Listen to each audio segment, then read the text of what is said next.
오늘은 요한계시록 2장 1절로 7절의 말씀을 살펴보겠습니다.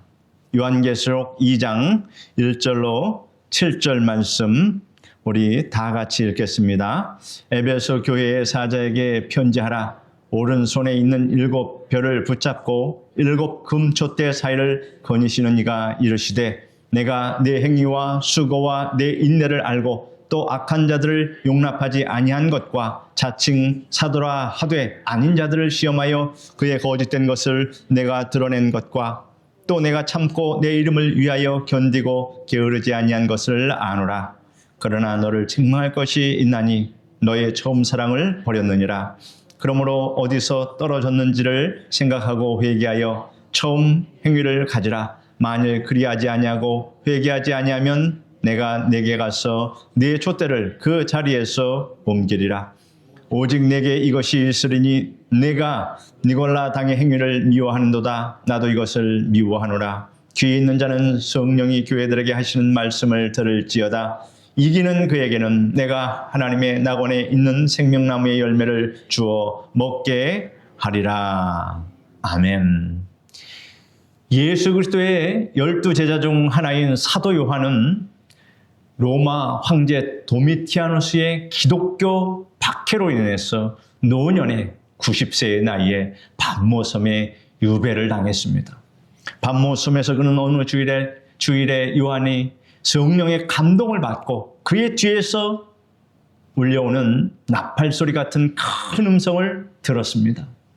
요한이 몸을 돌이켜보았더니 7 금촛대가 있고 그 촛대 사이에 인자 같은 이가 계셨습니다.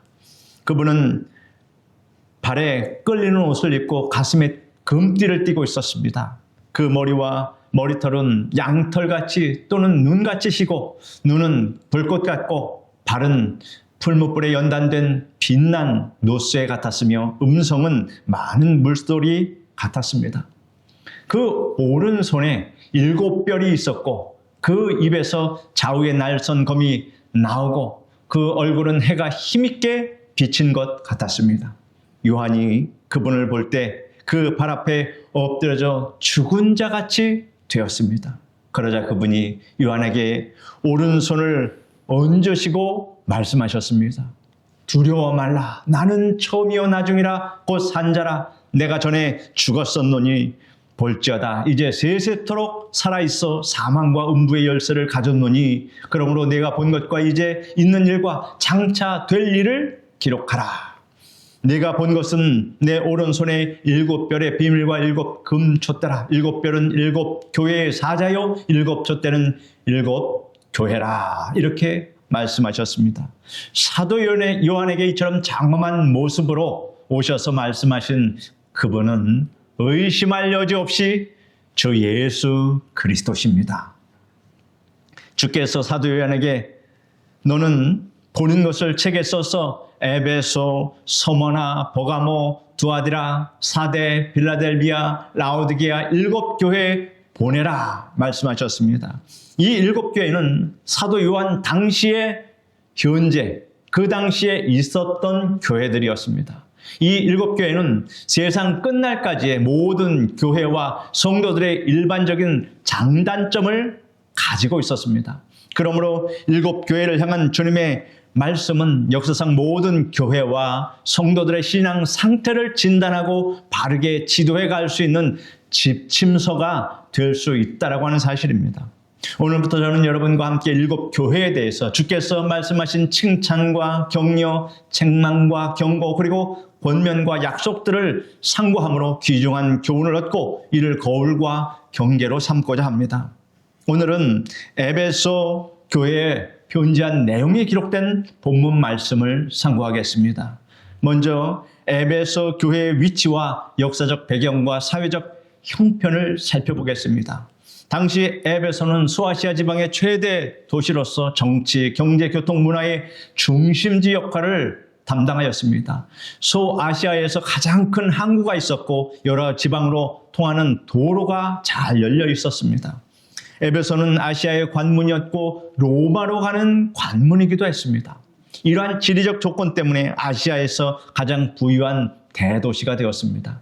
끊임없이 사람과 상품이 흘러 들어가고 나오고 했습니다. 에베소는 정치적으로 특별한 특권이 부여된 도시였습니다. 로마 제국 안에 몇 개 안 되는 자유도시 가운데 하나였다라고 하는 것입니다. 그것은 로마 제국에 대한 충성과 봉사가 인정되어서 이런 명예를 얻게 된 것입니다. 로마에 충성하니 그 도시에 자연히 혜택을 줄 수밖에 없었던 것입니다. 에베소는 종교적으로 아데미 신의 숭배의 그 중심지였습니다. 우상이 많았던 도시였습니다. 아데미 신을 제작하는 그 은장색들이 장사에 열을 올리고 있었습니다. 그 아데미 우상, 은으로 만든 우상들을 집에다 갖다 놓고 모시고 그렇게 우상을 숭배했다. 미신이 만연한 곳으로 이름났으며 타인에게 해로움을 초래하는 흑색 마술이 널리 횡행하였다. 그리고 황제 숭배가 행해지던 곳입니다. 범죄자들이 많고 신전에서의 부도덕은 에베소를 악의 그런 소굴이 되게 하였습니다. 고대 철학자 중 하나인 헤라클레이토스는 누구든지 에베소에 사는 사람은 어디서도 볼 수 없는 부도덕에 울지 않을 수 없다라고 말할 정도였습니다. 이처럼 여러 가지로 복음 전파에 불리한 조건을 갖춘 도시였지만 사실은 이 에베소에서 기독교가 빛나는 승리를 거두었다고 하는 사실입니다. 바울은 다른 어느 도시보다 이 에베소에 오래 머물며 복음을 전하였습니다. 그의 제자 디모데가 사역을 위임받은 곳이 바로 이 에베소 교회였습니다. 바울이 브리스길라와 아굴라 부부와 함께 사역한 것도 에베소였습니다. 사도 바울은 에베소 교회 장로들과 매우 친밀하였습니다. 에베소 교회는 훌륭한 목회자들도 많이 모셨던 교회였습니다. 아볼로, 바울, 디모데가 차례로 목회를 했던 곳입니다. 또한 사도 요한도 이 교회에서 잠시 목회하였으며 밤모섬에서 유배 생활에 풀려난 후 다시금 이 에베소로 돌아온 것으로 그렇게 전해지고 있습니다. 예수께서 요한에게 자신을 오른손에 7뼈를 붙잡고 7 금초대 사이에 다니시는 이라고 말씀하셨습니다. 7별은 7교회의 사자입니다. 바로 7교회의 사자라고 하는 것은 그 7교회를 맡은 지도자, 목회를 담당하는 목회자, 이것을 말합니다. 그래서 에베소 교회의 사자에게 편지를 보내라 한 것은 에베소 교회를 담당하는 그러한 지도자, 목회자에게 편지를 보내서 성도들에게 하나님의 뜻, 주님의 뜻을 알리라, 그런 말씀입니다. 7 사자들은 7 교회라고 1장 20절에서 설명하였습니다. 예수님은 하늘 보좌에 계십니다. 그러나 놀랍게도 성령에 의하여 교회 가운데 예수님이 계심을 여러분 아시기를 바랍니다. 예수께서 제자들에게 이렇게 말씀하신 적이 있지 않습니까? 내가 아버지께 구하겠으니 그가 또 다른 보혜사를 너희에게 주사 영원토록 너희와 함께 있게 하리니 그는 진리의 영이라. 세상은 능히 그를 받지 못하나니 이는 그를 보지도 못하고 알지도 못함이라. 그러나 너희는 그를 아나니 그는 너희와 함께 거하시며 또 너희 속에 계시겠습니다. 내가 너희를 고아와 같이 버려두지 아니하고 너희에게로 오리라. 이렇게 말씀하셨습니다. 너희에게로 오리라. 그렇다면 보혜사 성령님이 지금 우리에게로 임하셨다라고 하는 이 사실을 우리는 명확하게 알 수 있습니다. 우리 죄를 대속하시려고 십자가에 못 박혀 죽으셨으며 부활하신 예수께서 승천하시기 전에 제자들에게 말했습니다. 볼지어다 내가 세상 끝날까지 너희와 항상 함께 있으리라. 이 약속을 하셨습니다. 우리 주 예수님께서 이 세상 마지막 종말의 때까지 보혜사 성령님으로 하여금 우리와 함께 계신다라고 하는 사실입니다. 이는 성령 강림을 두고 하신 말씀입니다. 오순절날 성령 강림으로 인하여 제자들은 예수님의 항상 함께 있으라는 약속이 실현되는 것을 실로 실감하게 되었다라고 하는 것입니다. 성령 충만한 제자들은 예수님의 임재를 의식하고 느끼며 그렇게 활동했습니다. 초대교회 그 12 제자들이 성령의 임재를 느끼면서 병도 고치고 죽은 자도 살리고 놀라운 성령의 그 체험을 다 하였다라고 하는 사실입니다. 그러므로 초대교회가 급속도로 성장하게 되었고 오늘날에는 땅끝까지 성령의 인도하심을 따라 복음이 전파됐다는 이 사실을 볼 때 참으로 주님의 말씀은 1.1획도 떨어지지 않았다라고 하는 사실입니다. 예수께서 자신을 오른손에 7뼈를 붙잡고 7 금촛대 사이에 다니시는 이라고 말씀하시면 이 말씀은 예수님의 뜨거운 사랑과 관심이 교회에 있음을 나타내고 있습니다. 우리 주 예수님으로 인하여 초대교회가 생겨났고 이 초대교회가 지금 오늘날의 교회로 발전하였고 그러므로 예수님께서 가장 집중적으로 관심을 갖고 있는 것은 교회와 우리 성도들이라고 하는 이 사실을 알 때에 얼마나 우리를 관심 있게 보느냐. 눈동자와 같이 우리를 지켜주시고 우리의 모든 위험으로부터 다 비껴나가도록 하나님께서 인도하여 주십니다. 여러분은 모두 주님께서 교회 가운데 임하여 성도들을 위하여 일하고 계심에 대한 뚜렷한 인식과 느낌을 가지시기를 축원합니다. 예수님은 2절 3절에서 내가 내 행위와 수고와 내 인내를 알고 또 악한 자들을 용납하지 아니한 것과 자칭 사도라 하되 아닌 자들을 시험하여 그의 거짓된 것을 내가 드러낸 것과 또 내가 참고 내 이름을 위하여 견디고 게으르지 아니한 것을 아노라 하시며 에베소 교회에 대하여 칭찬하셨습니다. 주님은 먼저 칭찬하신 다음에 교훈을 주셨습니다. 특별한 경우가 아니면 이 같은 방법이 우리 개인 간에 또 대인과의 관계에서 교육 방법에 매우 효과적입니다. 먼저 칭찬하고 그 다음에 권면할 것을 그 다음에 하는 것입니다. 경계심과 반항심 혹은 거부감을 가진 사람을 설득하거나 가르치기에는 매우 어렵고 힘든 일입니다. 마음을 아예 닫고 있기 때문입니다. 마음을 열게 하는 데 있어서 칭찬보다 나은 방법이 없다라고 하는 것입니다. 주님은 말씀하시기를 내가 내 행위와 수고와 인내를 안다. 내가 내 행위와 수고와 인내를 안다. 이렇게 말씀하셨습니다. 교회 곧 성도들의 행위와 수고와 인내의 성격은 믿음, 사랑, 소망과 결부하여 살펴보면 이해가 되는데 도움이 됩니다. 데살로니가전서 1장에 기록되기를 너희의 믿음의 역사와 사랑의 수고와 우리 주 예수 그리스도에 대한 소망의 인내를 우리 하나님 아버지 앞에서 쉬지 않고 기억하노니라고 말씀하셨습니다. 여러분, 첫째, 믿음의 역사라고 하였습니다. 역사라고 번역된 원어가 야고보서 2장에는 행함, 그 역사는 행함이라고 번역이 됐습니다. 야고보서에 내가 보거니와 믿음이 그의 행함과 함께 일하고 행함으로 믿음이 온전하게 되었느니라. 이에 성경에 이른바 아브라함이 하나님을 믿으니 이것을 의로 여기셨다는 말씀이 이루어졌고 그는 하나님의 보치라 칭함을 받았나니 이로 보건대 사람이 행함으로 의롭다 하심을 받고 믿음으로만은 아니니라. 또 이와 같이 기생 라합이 사자들을 접대하여 다른 길로 나가게 할 때 행함으로 의롭다 하심을 받은 것이 아니냐. 영혼 없는 몸이 죽은 것 같이 행함이 없는 믿음은 죽은 것이니라 라고 야고보서에서 말씀하고 있습니다. 두 사람의 예를 들었습니다. 누굽니까? 먼저 아브라함에 대해서 언급했습니다. 로마서에는 아브라함을 믿는 모든 자의 조상이라고 하였습니다. 그러므로 우리의 조상입니다. 믿음의 조상. 그것은 아브라함입니다.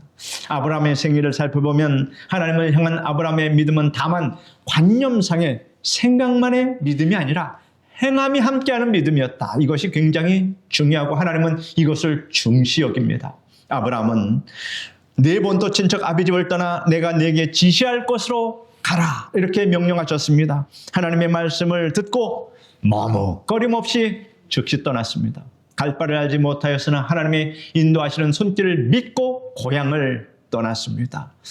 그때 나이가 꽤 많은 85세 나이였는데 여러분, 그 나이에 고향을 떠나는 것이 쉽겠습니까? 결코 쉽지 않은 일입니다. 마지막에는 그 고향에서 자기 뼈를 묻고 싶어 하는 것이 사람의 마음이라고 할 때에 과연 그곳에 많은 뿌리를 내리고 재산도 많이 갖고 있었는데 많은 또 친척과 이웃들이 있는데 그것을 다 뒤로 하고 무작정 떠나야 하는 그 아브라함의 마음을 볼 때 믿음이 아니고서는 그렇게 행할 수 없었다. 그러므로 성도 여러분, 우리도 사람적으로 인간적으로 생각하는 것이 아니라 믿음으로 생각하며 행하시는 여러분 되시기를 바랍니다. 다음은 기생 라합에 대해서 언급했습니다. 기생 라합은 주막을 경영하면서 드나드는 사람들을 통하여 이스라엘 자손들과 그들이 섬기는 여호와 하나님에 대한 소문을 들었습니다. 마침내 라합은 가나안 족속들을 섬기는 신은 우상이고 여호와는 상천하지의 하나님이시며 전능하시고 언약을 반드시 이루신다는 이러한 믿음과 깨달음을 갖게 됐습니다. 당시에 여호수아가 이끄는 이스라엘 백성들이 가나안 땅을 점령하려고 요단강 건너편까지 왔기 때문에 여리고 성의 왕이 경계령을 그 여리고 땅의 성 안에 내린 상태였습니다. 그러니 경계가 얼마나 삼엄했겠습니까? 낯선 사람을 발견하면 즉시 신고하라는 명령입니다. 그런데 뜻밖의 이스라엘 정탐꾼 2명이 라합의 주막에 묵으러 왔습니다. 낯선 외지 사람이 라합의 주막으로 갔는데 낯선 외지 사람이 라합의 주막으로 갔다는 그 첩보를 왕이 듣고서 이들을 체포하도록 군사들을 그 주막으로 보냈습니다. 라합은 심히 어려운 결정을 내려야 하는 상황에 처하였습니다. 라합은 참되신 하나님 여호와를 믿고 정탐꾼들을 보호하기로 결단을 내렸습니다. 그리하여 그의 집에 들이닥친 군사들에게 그 사람들이 방금 성 밖으로 나갔으니 속히 뒤쫓아가면 잡을 것이라고 말하여 재치 있게 따돌렸습니다. 자칫 실패하는 날이면 자신뿐만 아니라 부모 형제들까지도 처형될 것이 자명한 일이었습니다. 나라의 반역자, 그 가족들을 살려둘 리가 만무합니다. 라합의 믿음은 다만 생각하는 관념상의 믿음이 아니라 행함이 함께하는 믿음이었고 자기 목숨을 건 믿음이었다라고 하는 것입니다. 그렇다면 하나님은 우리에게 믿음을 요구할 때 여기까지 요구하신다. 너희 우리의 목숨까지도 요구하시는 그 믿음이다라고 하는 사실을 우리는 분명히 알아야 합니다. 둘째, 사랑의 수고로 하였습니다. 수고와 희생을 마다하지 않는 것이 바로 사랑입니다. 말뿐인 사랑은 진정한 사랑이 아닙니다. 사도 바울은 로마서에서 주 안에서 수고한 드루베나와 드루보사에게 문안하라. 주 안에서 많이 수고하고 사랑하는 보시에게 문안하라 라고 기록하였습니다. 사도 바울은 내가 모든 사도보다 더 많이 수고하였으나 내가 아니요 오직 나와 함께 하신 하나님의 은혜로라 라고 말했습니다.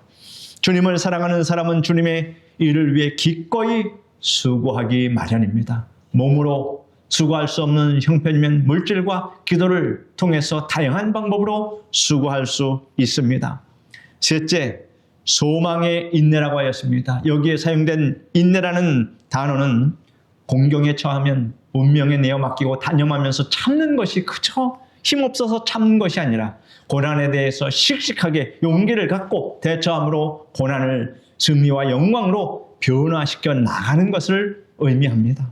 성경에 약속하시기를 너희에게 인내가 필요함은 너희가 하나님의 뜻을 행한 후에 약속을 받기 위함이라 하였고 우리가 선을 행하되 낙심하지 말지니 피곤하지 아니하면 때가 이름에 거두리라 라고 하였습니다.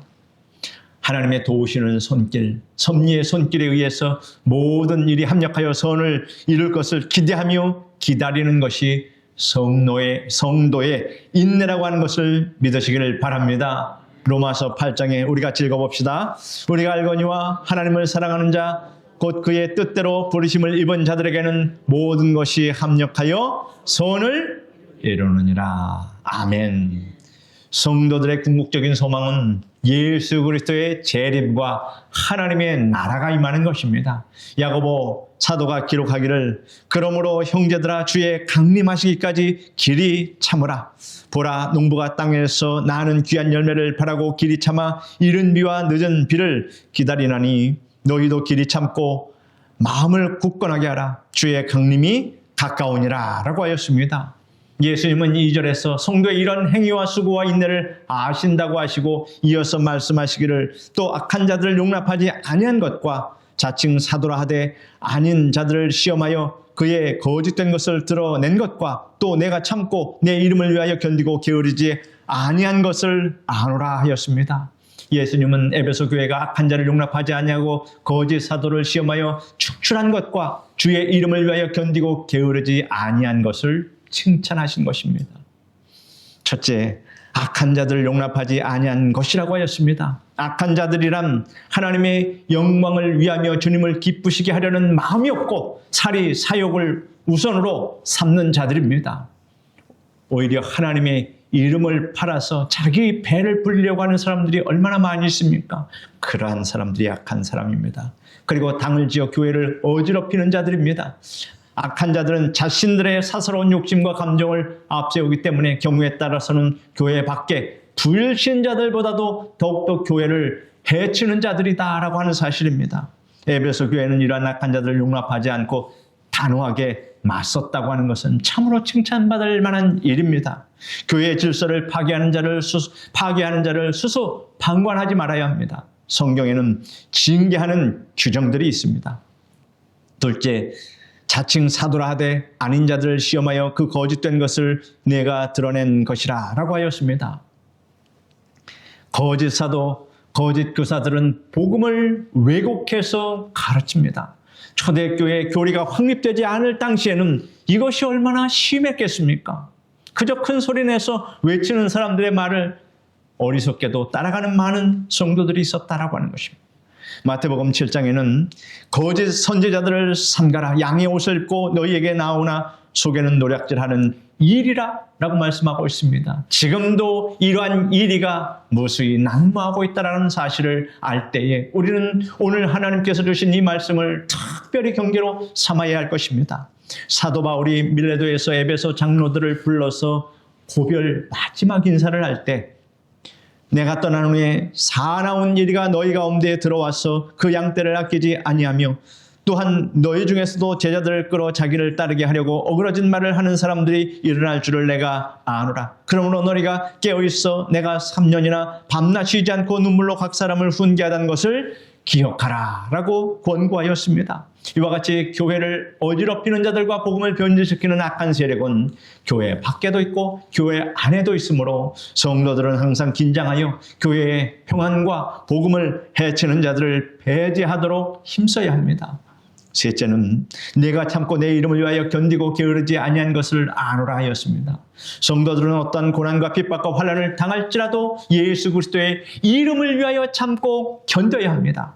에베소 성도들은 주님의 이름을 위해서라면 어떠한 어려움도 감내하였으며 수고하는 일도 부지런하게 하였다라고 하는 사실입니다. 예수님은 에베소 교회를 향하여 4절에 그러나 이 말씀을 합니다. 칭찬을 하고 이제는 책망을 하고 권고를 하십니다. 그러나 너를 책망할 것이 있나니 너의 처음 사랑을 버렸느니라 이렇게 책망하셨습니다. 옥에도 티가 있듯이 에베소 교회에도 단점이 있었다라고 하는 것입니다. 처음 사랑을 버린 것입니다. 처음 사랑이란 오염이나 퇴색되지 않냐고 순수하고 온전한 그 첫사랑을 의미합니다. 처음 사랑이 식어지면 처음에 가졌던 그 감격과 여운도 식어집니다. 사랑의 내적 동기를 잃어버리면 차디찬 형식과 의무만 남게 돼서 형식적으로 교회 다니는 그러한 것으로 변질되기 쉽습니다. 신앙생활의 연륜은 더하여 가는데 심령이 도리어 냉랭하게 되고 봉사하는 즐거움이 없다면 신앙생활의 연륜은 무익할 뿐입니다. 지적 교만만 더하는 것입니다. 예수님은 에베소 교회를 향하여 5절에 그러므로 어디서 떨어진 것을 생각하고 회개하여 처음 행위를 가지라. 처음 사랑을 가지라. 어디서 떨어진 것인가? 원인 규명을 해보아야 합니다. 자신은 압니다. 악한 자들을 가려내어 물리치는 데만 치동하다 보면 처음 사랑이 식어질 수 있습니다. 남의 결점만 찾아내어 책망하다 보면 사랑이 식어집니다. 세상 일에만 골몰하면 신앙 생활이 나태하게 됩니다. 생각하고 회개하여 처음 행위를 가지라고 말합니다. 신앙생활의 초기에 가졌던 뜨거운 사랑으로 활동하던 것을 회상해야 합니다. 다 회상될 것입니다. 하나님 앞에서 겸손히 회개해야 합니다. 처음 사랑과 행위를 우리는 회복해야 합니다. 예수님의 비유에 등장하는 탕자는 아버지에게 강요하다시피 하여 재산을 팔아서 먼 나라로 갔습니다. 그는 허랑방탕하여 재산을 탕진한 데다가 나라의 흉년이 밀어닥치자 겨우 얻은 직업이 뭐였습니까? 돼지치는 일이었습니다.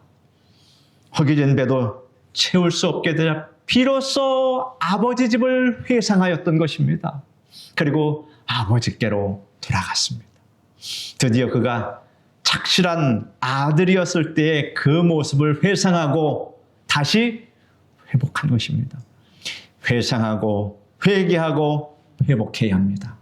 예수님은 에베소 교회에 대하여 만일 그리하지 아니하고 회개하지 아니하면 내가 네게 가서 네 촛대를 그 자리에서 옮기리라 라고 경고합니다. 교회가 악한 자들의 침투를 용납함으로 성경을 비평하는 그릇된 신학 사상에 물들여서 무신론과 인본주의에 비롯된 사상을 가진 자를 지지하며 세속화되고 선한 일을 방지하여 세상 사업에 손을 뻗치고 교회 일친이 교회 종교 화합이지 하는 명분으로 종교 다원주의, 혼합주의를 수용하고 전통 문화니 토착하니 하는 명분 아래 우상 종교와 무속 신앙의 행위를 용납하면 주님께서 임하여 금촛대가 무엇을 상징한다고 그랬습니까?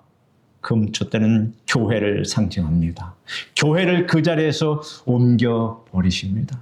처음 사랑, 처음 행위를 버리고 형식과 제도만 남은 교회는 결국 버림받게 됩니다.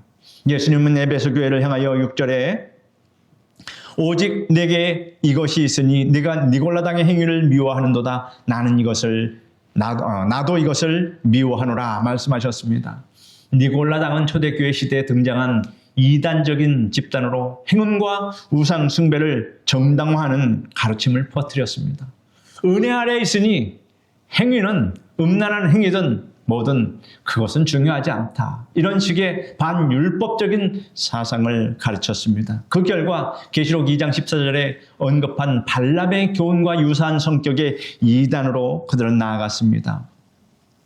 교부 이레니우스와 히폴리투스에 따르면 이들은 사도행전 6장에 등장하는 7 집사 중 하나인 니골라의 이름을 빌려 방탕과 타협의 교리를 전파했습니다.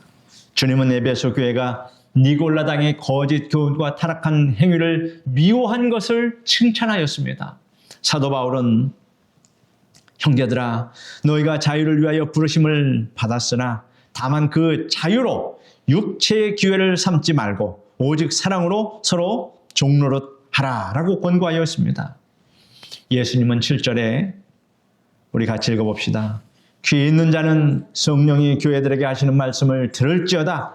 이기는 그에게는 내가 하나님의 낙원에 있는 생명나무의 열매를 주어 먹게 하리라. 이렇게 약속하셨습니다. 말씀대로 살아가는 사람이 이기는 자입니다. 이기는 자에게는 하나님의 낙원과 생명나무 과실이 약속되어 있음을 믿으시기를 바랍니다. 낙원은 궁극적으로 성도들이 그리스도와 함께 있게 될 하나님의 나라입니다. 우리는 하나님의 나라에 들어가게 되는 그러한 성도로 구분받았습니다. 생명나무의 실과는 죽음과 고통이 없는 영생을 의미합니다. 지금 이 설교를 들으시는 여러분은 성령이 교회들에게 하시는 말씀을 듣고 에베소 교회가 칭찬받은 특성을 지니며 처음 사랑의 열정과 감격을 가지고 주를 섬겨서 하나님의 나라에서 영원한 삶을 여러분 누리시기를 간절히 축원드립니다. 기도하겠습니다. 거룩하신 하나님, 이기는 자라고 하였습니다. 하나님의 말씀을 가지고 행함으로 실천하는 성도가 이기는 자이며 이러한 이기는 자에게 하나님의 나라의 영원한 삶을 누리게 하여 주심을 감사합니다. 이를 믿고 확신하며 우리가 참고 인내하며 주의 말씀을 따라 살아갈 수 있도록 우리 하나님 역사하여 주시옵소서. 예수님의 이름으로 기도드립니다. 아멘.